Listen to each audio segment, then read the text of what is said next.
Boker Tov. Good morning. Hope you all were here. We're a little concert last night we had here. Just a little warm get together with Mr. Sam Glazer. I thought that was a lot of fun, didn't you? Yeah. That was wonderful, wasn't it? Hope to have more experiences like that. Welcome again to the next session of the World Conference for the Noahide Nations, and we will get underway. We've got a great series of speakers again today. So we will get right into it because we've got a full day and we don't want to waste any time for you. Our next and our first speaker for this morning has been teaching Noahides for many years and lectured extensively on the Noahide laws. He received his rabbinic ordination from Rabbi Ephraim Greenblatt, and he was a disciple of Rabbi Moshe Feinstein, one of the leading poskim in USA Today. Our next speaker has a tremendous love for Noahides, and his teachings will make you proud of being a Torah-centered Noahide walking in HaShem's instruction toward the final redemption. He's also a physician, by the way, but please don't ask him for a checkup this morning, okay? After receiving his Torah training in Yeshiva High School in Israel, he went into medical school, graduated from Hebrew University of Medicine in Yerushalayim. The rabbi did internship at Hadassah University Medical Hospital in Yerushalayim, did his residency in ophthalmology in Tel Aviv, and he did his residency in immunology at Mount Sinai School of Medicine in New York. He's been a tremendous blessing and a teacher of the 7 laws for many years now. A lot of you already are familiar with him, so let's bring him on this morning. Rabbi Zvi Aviner.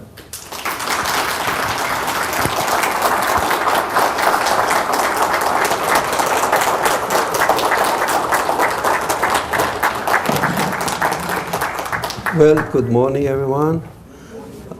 I know that we all had a wonderful time until now, and it was yesterday, the concert, and the whole day, the friendship was just beautiful.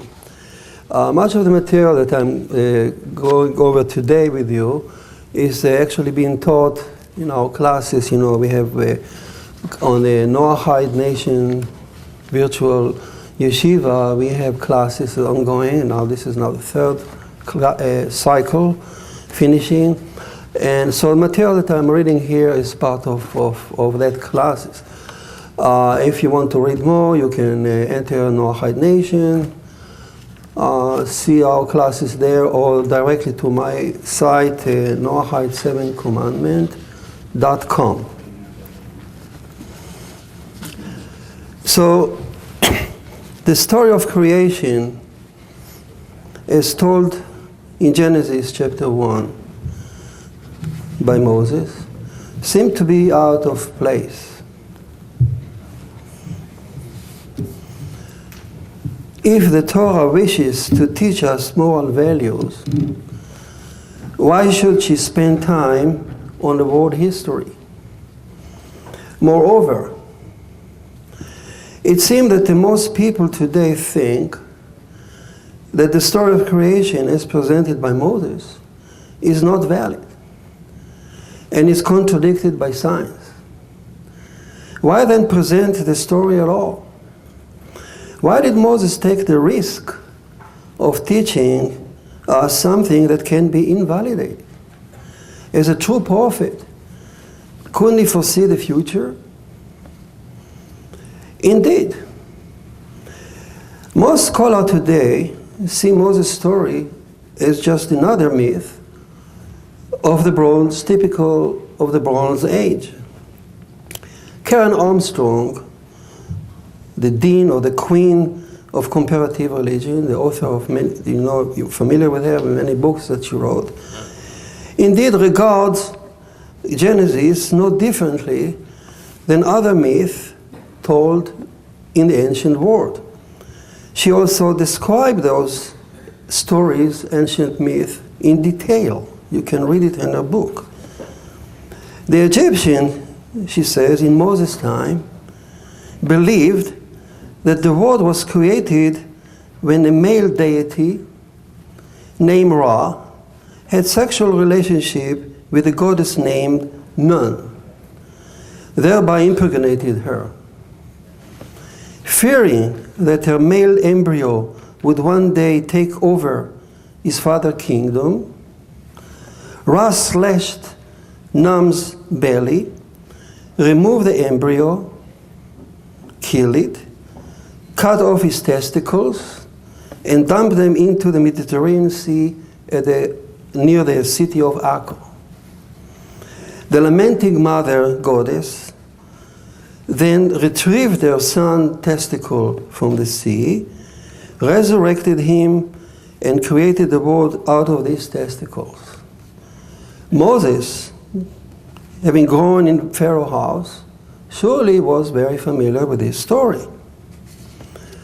Being growing in Pharaoh's house, he was also familiar with the Greek stories. He was familiar with anything that was told in ancient time, at his time. So the Greek at that time, according to Karen Armstrong, were a little smarter than the Egyptian. They had another similar story about creation, but a little twist. They said that the Uranus, when he mated with the goddess of earth Gaia, she gave birth to the Titans. Uranus hated his children so much, so he forced them back into the Gaia womb, causing her much agony and pain. The youngest of the Titan, the brazen Kronos, had the courage to stand up against his father. Armed himself with a sickle, he laid in the womb waiting. Next time Uranus penetrated Gaia, he cut off his father's sexual organ and threw them into the sea. This is how the world was created by the Greek. The Chinese, the Indians, the Persians, all over the world, all the cultures of the world told similar stories. Now, looking at those stories, we must admit that these stories inspired very, very much passion in their believers. They paraded in the street, singing, chanting the names. They staged on the auditorium, on stadium, with passion. They clapped their hand and they hug each other, telling each other the new good news of the resurrection. They built impressive temples for the glory. The poets and the philosophers thought deep meaning in the detail of those stories, like the meaning of the killing of the Son of God by his Father, by the resurrection, especially if it's done by the testicles. They saw a lot of meaning by the child rebelling, cutting off the sexual organ of his father, and the fertility, and I'm sure they were very inspired by those stories. And we emphasize them, we have nothing against it. But one thing we can say, that those ancient stories have nothing to do with science. They cannot even be compatible with what we know about creation from our scientific knowledge. They cannot be side by side or even compared. These are myths, inspiring myths, but non-factual. So is Karen Armstrong right by placing Moses' story side by side or counter them along this ancient myth? Is Moses' story compatible with science? Now, before we jump into answering this question, let's lay it out for a minute what is at stake here. Now, when Moses tells the story, he writes in it the name of Elohim, God. He chooses the word Elohim 32 times in this chapter. And the word and the name of the word God that he has selected for this chapter 1 is Elohim, the judge. He says, in the beginning, Elohim created the heaven and the earth. The world was created, Moses says, by the Almighty Judge to stand in judgment. This is, of course, the basis of Rosh Hashanah holiday, the anniversary of creation, when the entire universe stands again year by year to stand judgment, because Elohim, the Judge, created the world. Now, Elohim, let's pay attention to the word. Elohim represents the absolute justice and the absolute truth, without concession to anything, without even concession to mercy. Now, Elohim nicknames is truth, emet in Hebrew. So whenever his name appears in a text, a truthful judgment is made and a truthful verdict is issued. Every time you see the name Elohim, stamp is there. Truthfulness, judgment, absolute. Thus, by placing Elohim name in chapter 1 32 times, Moses actually vowed, swear, that this story must be true. After all, it carries a signature of truth, the name of Elohim 32 times. The most concentrated fashion in the entire Torah. You can't find any other chapter carry the name of Elohim so many times. So if chapter 1 is found untrue by science, you can say Moses' entire prophecy is untrue. On the other hand, if we find chapter 1 to be truthful and credited, then the rest of the Torah is also credited. So when we scrutinize, this is what's at stake here. When we scrutinize chapter 1 in Genesis by science, the stake is enormous. We either validate Moses or discredit him, the entire prophecy. So let's see, is there any difference between Moses' story and the ancient myth of his time? First, as we look at this story, we notice that Moses' story lacks any reference to violence, jealousy, sexual perversion, incest, struggle power. There is nothing of that. The story is clean. The only thing that it carries is a signature of truth 32 times. This point alone set the story aside tremendously apart from all the other myths of his time. Secondly, as we look at Moses' story as a whole, we find that it presents the inhabitant of the world in a certain order. Some creatures were formed first, and others came later. This too makes the story of Moses so different, since no one in his time, no one, had any conception of any order in the world creatures.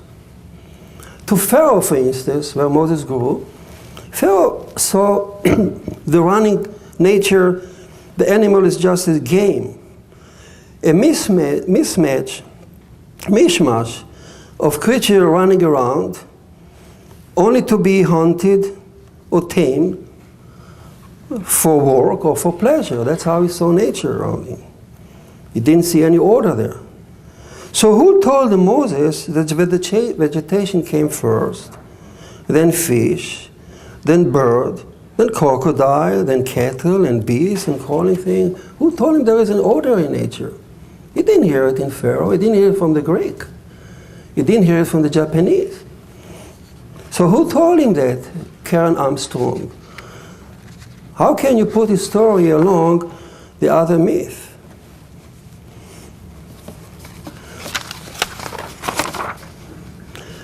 Now Moses also says that the world was created in 6 days. Are these days our days? How long did creation take? Kabbalistic scholars of the 10th century calculated it based on psalm song. As you know, most psalm songs were composed by King David. Psalm 90, however, is attributed to Moses himself. And there, in that particular psalm that Moses wrote, it says, "For our 1,000 years are like one day in your eyes." Hence the Kabbalistic said, 1 year of the Creator is equal to 350,000 years of human. Since they had a tradition that 6,000 years of the Creator equal 1 day of creation, so 6,000 times 350 years equal to 2.1 billion human years. So then multiplied by 6. So according to the Kabbalistic or the scholar of the 10th century, Abulafia among them, the entire 6th day of creation took 13 or 14 billion years, exactly like science today says. So this is what the Kabbalistic scholar calculated in the 10th century based on Psalm. But we don't need to follow such calculation. The verse itself in Genesis tells us how long 1 day of creation is or lasts. At the end of the first day, it says, and Elohim saw that it is good. And it was evening, and it was morning, 1 day. Several questions. How could Elohim call it 1 day when there was no sun and a moon yet seen on earth? As Moses himself said, that the luminary appeared on earth only on the 4th day. Hence, the first day of creation cannot be related to the sun and the moon. And so, the second day, this is true for the second day and the third day and the other days. Hence, the day of creation is rather an era, a phase, or a stage in the history of the universe. So another question arises, why did Elohim call it 1 day? It was evening, it was morning, 1 day, rather than day 1. Later, he would call all the other days in a proper numerical fashion as day 2, day 3, day 4, day 5, day 6. But when it comes to the first day, it says day 1. It says 1 day, not day 1. So what is 1 day? The answer is that there is the verse itself define us what is 1 day of creation. What is 1 day of? How long did it take? 1 day of creation is the time that it took the universe to advance from the beginning to see in it light, matter, and water. All the elements that described in the first day. So it is an era. It might have taken, according to Kabbalah, 2.1 billion human years. So let's continue to scrutinize Moses' story by our scientific knowledge. Recently, the History Channel aired a wonderful, very artistic series about the history of the universe, focusing on the planet Earth. In it, the History Channel summarizes everything that science tells us about creation. It is based on the latest archaeological and geological and astronomical findings. According to the History Channel, there was indeed a beginning, a Big Bang. Then the universe, when the universe was born. Then History Channel said, the universe expanded. Entropy began to decline. Energy and light were formed and converted to matter according to Einstein's formula. Chaos became an order. Then the primitive molecule appeared in space oven called nova. Gases were formed and simple water molecules appeared in space. Then 4.1 billion years ago, a barren planet Earth appeared in space, bereft of any atmosphere or life. The scientists dub it as granite planet. Excuse me. Now, what does Moses say about this era? Moses said that there was a beginning, the start of this time scale. Then there was a chaos, deep, in darkness. Then Elohim created light and water. Earth was ready for the next step. So here Moses concurs beautifully with what History Channel says. Unlike any other ancient story, you cannot match any Egyptian or Babylonian to science. There was just different word. But Moses, you take his story and you compare it to science, it matches. So who told it to Moses? Karen Armstrong. How did he know that?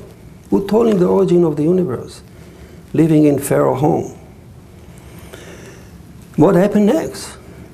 Next, says History Channel, about 4.0 billion years ago, the planet Earth became covered with a thick ice coat. The History Channel depicts Earth at that stage as a beautiful white ball traveling in space.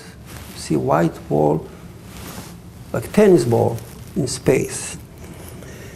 The so-called granite planet has turned into the white planet. Where did the ice come from to cover Earth? The experts say that the water came from space. It just happened that Earth passed through a huge cluster of icy comets that fell on Earth. So for millions and millions of years, the Earth was bombarded by a constant shower of icy comets that slowly formed the ocean. Yet there was no life on Earth. Then the comet showers somehow stopped. Nobody can tell why. Maybe the Earth passed the comet's route.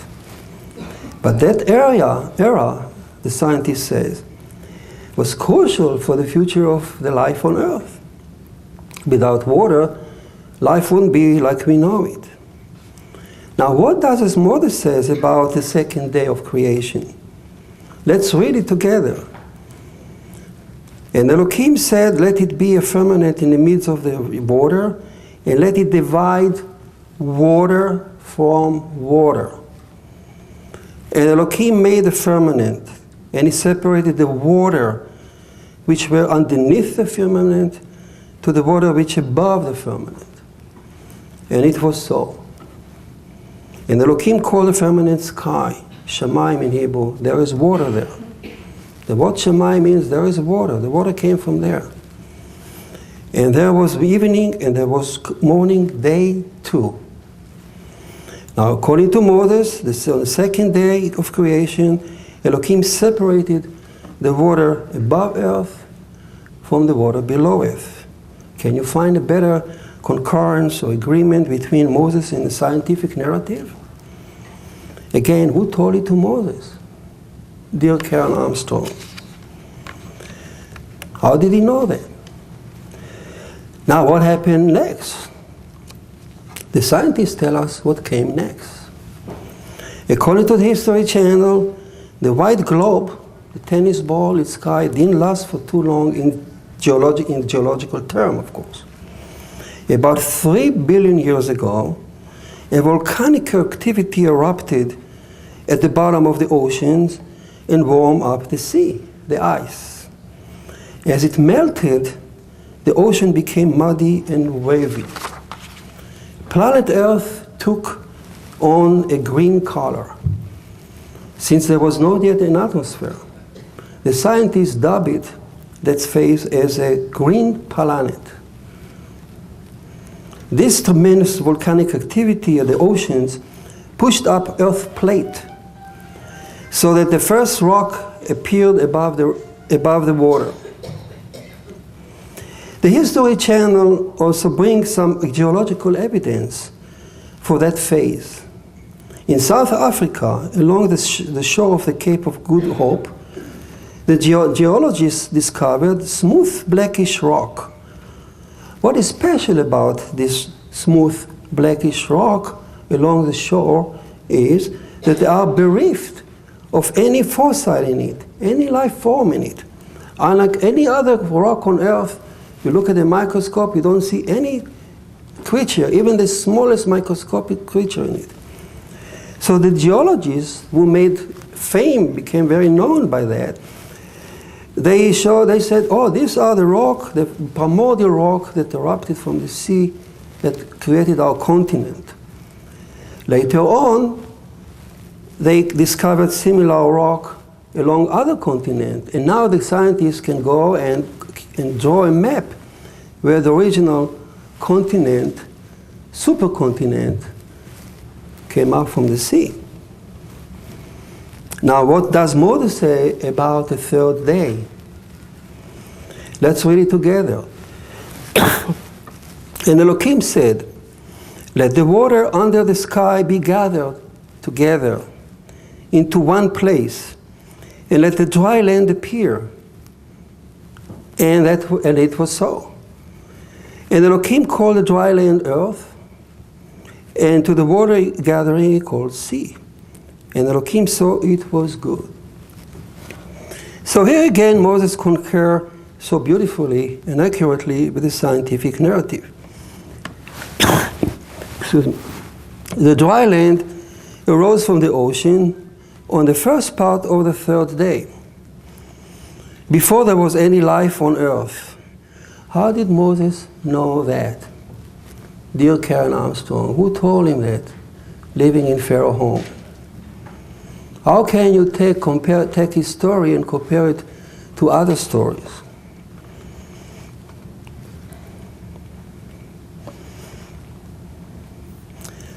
So, History Channel tell us what came next after the continent appeared. According to the scientists, next came a monocellular algae, our forefather creature. Monocellular algae called stomatocyte. It's still ubiquitous on planet Earth. It's still growing on shallow water along the shores. You can see its picture in the internet. Look for stomatocyte. What's special about this monocellular algae that suddenly appeared? What's special about them that they don't need oxygen to grow. On the contrary, they produce oxygen by photosynthesis. No one knows how did they show up on Earth. But according to science, soon our planet was completely covered by those monocellular creatures, algae, would produce tons and tons and enormous amount of oxygen by photosynthesis. 1.5 billion years later, flick in the eye in the eyes of Elohim. 1.5 billion years later, and Earth was covered with atmosphere. The sky turned blue. The ocean turned blue. That's why the scientists call it now the blue planet. Next, says History Channel, this monocellular stomatocyte evolved into multicellular vegetation like grass, shrubs, and trees. There were not yet any mobile animal on Earth. Earth was covered just with vegetation. The vegetation spread by seed and wind. Thick cloud filled the atmosphere and heavy rain began to fall. This caused the trees to grow tall and to compete for the sunlight because of the heavy cloud. Many millions of years later on planet Earth, covered now with a thick vegetation and tall forest. What does Moses say about the first part of the third day, or the second part of the third day? The first part was the separation of dry land. Now we enter the second part of the third day. After the separation of the dry land of the ocean,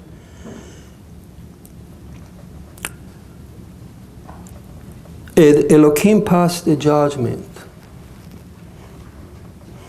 And it was said it was good. So there was a major decision. Let's read it. And Elohim said that the earth bring forth grass, herb yielding seeds, and fruit tree yielding fruits after its kind, whose seed is in itself upon the earth, and it was so. And the earth brought forth grass, herb yielding seeds after its kind, and trees yielding fruits whose seeds was in itself after its kind. And Elohim saw it was good. And there was evening and there was morning, day 3.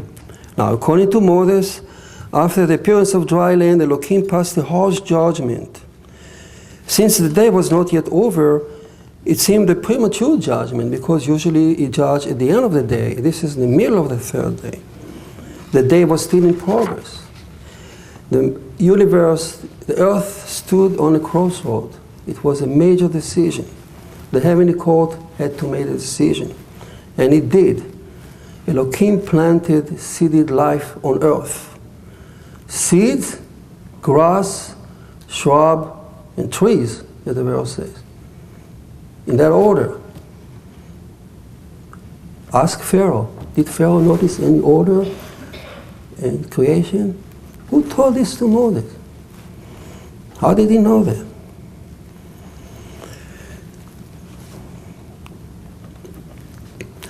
So again we see how accurately Moses concurred with science. You cannot do with any story, ancient story. So next, what happened next? According to History Channel, the trees could produce so much oxygen that the heavy clouds start to disperse. More sunlight enter Earth, so the trees could become smaller, millions of years. Suddenly, the sunlight could penetrate now the ocean, and the stage was set up for life in the ocean. What does Moses say about that period, the 4th day?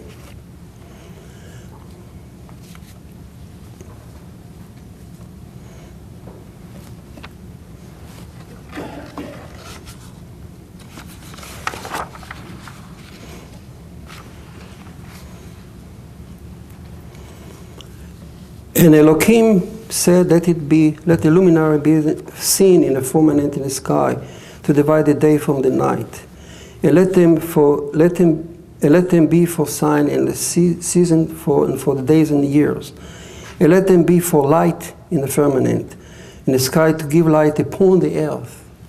And it was so. And Elohim made the 2 great luminaries, the greater luminary to rule the day, and the smaller luminaries to rule the night, and the stars also. And Elohim placed them in the firmament of the sky to give light upon earth. And they rule all the day and all of the night, and to divide the light for the darkness. And Elohim saw it was good. And it was evening, it was morning, 4th day. Moses doesn't say that the moon and the sun were created on the 4th day. They were only seen on earth on the 4th day, which exactly fit what science say. Suddenly the cloud dispersed, and the sun and the moon were seen on earth later on to be served as a source for the calendar. So who told it to Moses? What came next? Next, according to History Channel, and we are moving now to the 5th day. A catastrophe came, and Earth passed through an icy period that lasted also 1 million of years.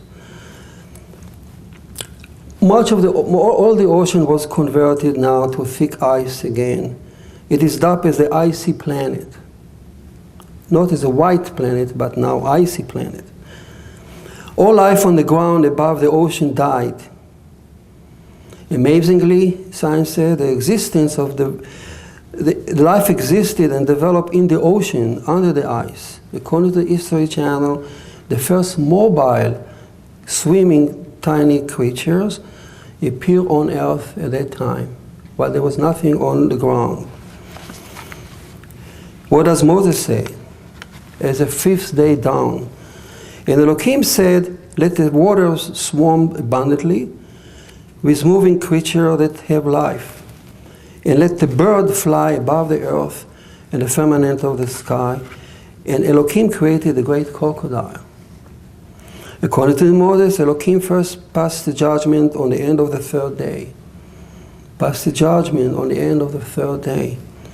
Everything good was allowed to enter the next day. Everything that wasn't good was eliminated. Elohim's judgment is harsh, but just. The vegetation died, but life was evolving in the oceans. Then says Moses, Elohim created after the fish, Elohim created the bird and then the crocodile, meaning the amphibian creature that live both on the ocean and on land. Now here, when I read the story first, I had a question. According to Moses, the fish came first, then bird, then amphibian. Whereas I, in medical school, was taught the other way around. I, in medical school, studying biology, I learned that first fish, and then amphibian, because these fish start to crawl on earth. And then from there, from amphibian, came out all the creatures on land, like bird. But Moses says fish, bird, and then crocodile. I said, oh, maybe, well, I can live with that. It was not that accurate. But then came another show on Discovery Channel that actually corrected my perception. Because that series, also based on science, show that, yes, at first, some fish came to the shore to find refuge from the predator in the ocean. But these fish, first fish on the dry land, did not invade inland, but rather gradually evolved into huge birds that flew back to the sea to catch fish. So those birds did not have any interest in going to inland because their livelihood was on the fish. So huge predator bird evolved that lived on the fish. Planet Earth was ruled by bird after the fish, exactly like Moses said. So Moses is more corrected, more credible than the people who taught me in my medical school. Now, what happened now on the sixth day is more striking when we consider the comparison between Moses and science is most striking now as we move on to the sixth day.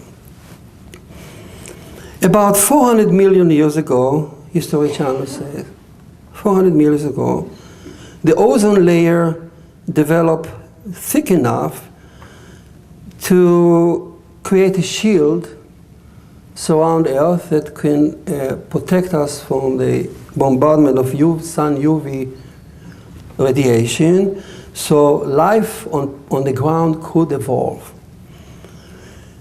So this shield allows huge creatures to develop on the vast swamps of planet Earth. Those cattle-like creatures consumed an enormous amount of vegetation, and they became very heavy, Discovery Channel said. And they lived in a shallow water, so the body grew huge, but the leg remained small. They couldn't run fast. That led to appearance of giant predator who could run fast, giant beast that fed on the cattle. Among them, the dinosaurs who ruled Earth 200 to 100 million years ago. Then History Channel says a catastrophe occurred, a meteor, an explosion, and it wiped out the large cattle, the beast, and the dinosaurs.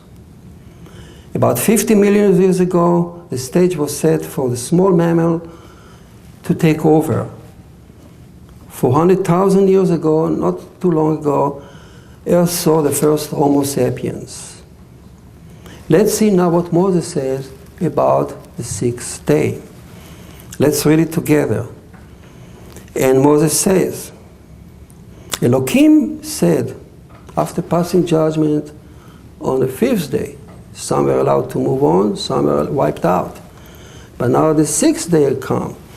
Elohim says, let the earth bring forth living creature and the kind, cattle and creeping thing, and beast after its kind, and everything that creeps on the ground after the kind. And it was so. And Elohim said it was good. Again, the middle of the day, Elohim paused, like the 3rd day, and he made a judgment. Not at the end of the day, but in the middle of the day, he made a judgment. This is before Adam was created. So Moses counts here beautifully, he concur, but he concur beautifully with the scientific narrative. At the 6th day arrived, life on earth expanded.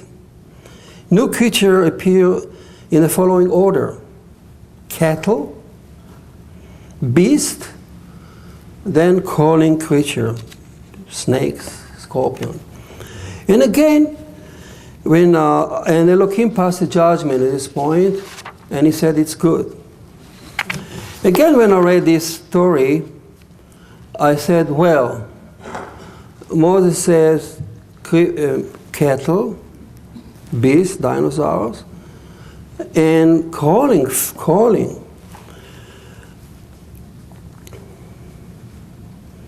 Let me make a point that, before I forget it. Some creature, when Elohim make a judgment, some creature deemed good and allowed to proceed on. I already said it, but I'll repeat it. And some creature are deemed not good, unfit, and they are eliminated. Elohim judgment is truthful and judgment is just. He's harsh, but just. If he sees a creature unfit the plan, that creature will be gone. The heavy cattle and the beasts of the dinosaurs were deemed unfit to his plan, so they disappeared. Other creatures had to adapt and diminish the size in order to enter the second part of the 6th day. And again, and here I thought that perhaps Moses was not so accurate. According to him, the creatures that followed the beast are crawling creatures. This does not fit what I learned in medical school, that the creeping creature developed much earlier, before cattle and before beast. Is Moses wrong? Then came Time magazine and saved my faith. As it turned out, archaeologists have recently discovered a skeleton of a huge snake, so large it could swallow a greyhound bus with no difficulty. And for the picture showed greyhound bus by the skeleton of the snake. And they said that this particular snake was a young snake. A more mature snake could have swallowed easily 2 buses side by side. So they said that after the disappearance of the dinosaurs, the beasts, condition was conducive for big snakes to show up and rule over planet Earth. For millions of years, these giant snakes moved anywhere, unchallenged, eating and chewing everything on the way. So again, Moses is more accurate than my medical school teaching. The snakes came after the beast. So who told it to Moses? How did he know that? Then science says man arrived, and so does Moses say. After a passing a judgment, Elohim said, let us make an Adam. So here, so far, Genesis chapter 1 is accurate and credible. It is in fact a living miracle in our hand, perhaps the greatest miracle of all. It is more miraculous than the Exodus or the splitting of the sea that you cannot verify. It's a story, but you verify chapter number 1 by your science. It is the greatest miracle of all turned out to be the Torah itself. You look at this with awe. How could Moses know that? As the Rambam said, that the greatest miracle of all, Israel didn't believe in HaShem because of the miracle of the sea. They believe in HaShem because of the Torah. The Torah itself is a miracle. And we see it, it's a miracle. As if Moses knew that one day, thousands of years after him, people would challenge the truthfulness of his words. They would say that these words are just another word of the Bronze Age, with no validity. So for that purpose, he put chapter 1, introducing it as a key, litmus key to the entire Torah. And he says to himself, well, my children, those who doubt me, one day will verify that chapter 1, and by that, the rest of my words are also truthful. He's also telling us that Elohim, the judge, created the world in 6 days. Each day was advanced after a judgment was passed. 32 times the judgment was made. Elohim worked very hard. He deserved the Sabbath to rest.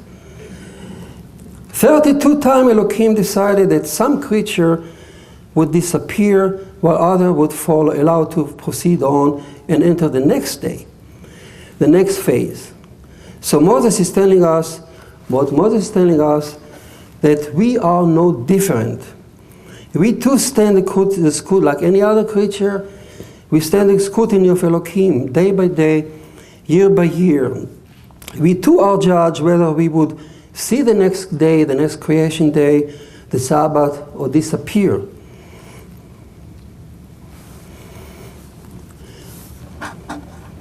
So according to science, next came Homo sapiens as mere extension of nature. The dinosaurs disappeared, snake disappeared, and man evolved. That's the story of science. But Moses says that at this point Elohim said in plural voice, let us make Adam. He invited the attribute of mercy to come here and join him in creating Adam. Adam is not merely an extension of the world before him. Yes, it is. We are evolving, but we have something else. We have the merciful one in us. So, is Moses right? Well, my guess is, if he has found right most of the chapter 1, he's probably right when he says that, what he's telling us about that we are a little different. So how was man created? Who created us? In what fashion? Does it relate to science or not? Well, for that we need to dedicate another class. Thank you.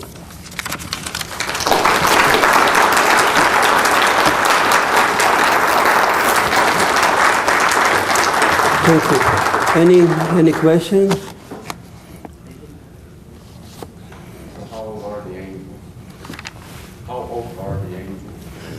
Well, what's fascinating about Moses' story, he tells you a story validated by science. He left the angel alone. Another question?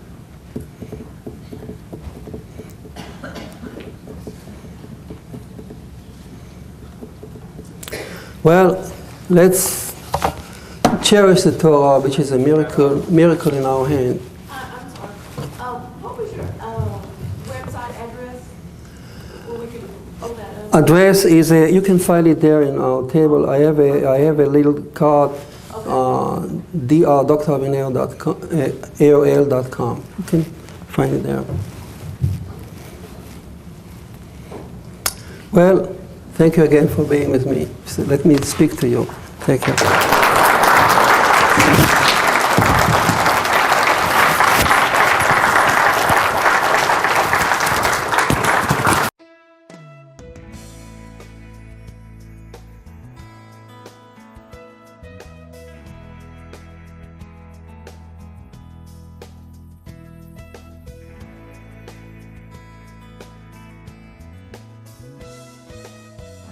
Open my lips to sing your praise, my heart to feel the joy.